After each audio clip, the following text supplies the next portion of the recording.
فرمایا اگر کسی شخص کے دل میں کوئی وہم آ گیا ہے، توہم پرستی،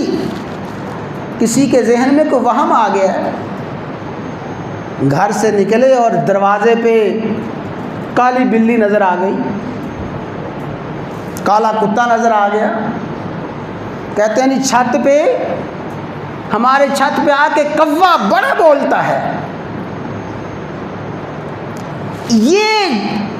اگر توہم پرستی آ گئی ہے، کالی بلی، کالا کتا نظر آ گیا ہے، سانپ نظر آ گیا ہے، اور اگر بیچارہ کوئی عام آدمی نظر آ گیا ہے، صبح صبح اس کی شکل دیکھ لی ہے، صبح صبح یہ ادھار مانگنے کے لیے آ گیا ہے، صبح صبح یہ کام ہو گیا ہے، فرمایا اگر تمہارے ذہن میں اس طرح کا وہم آ جائے، اس وہم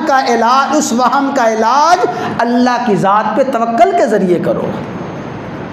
توکل اور بھروسہ کرو اللہ کی ذات پہ، کہ اس کی شکل دیکھنے سے، اس پرندے کی آواز سے، اس پرندے کے آنے سے کچھ نہیں ہوگا، جو ہوگا میرے اللہ کے حکم سے ہوگا۔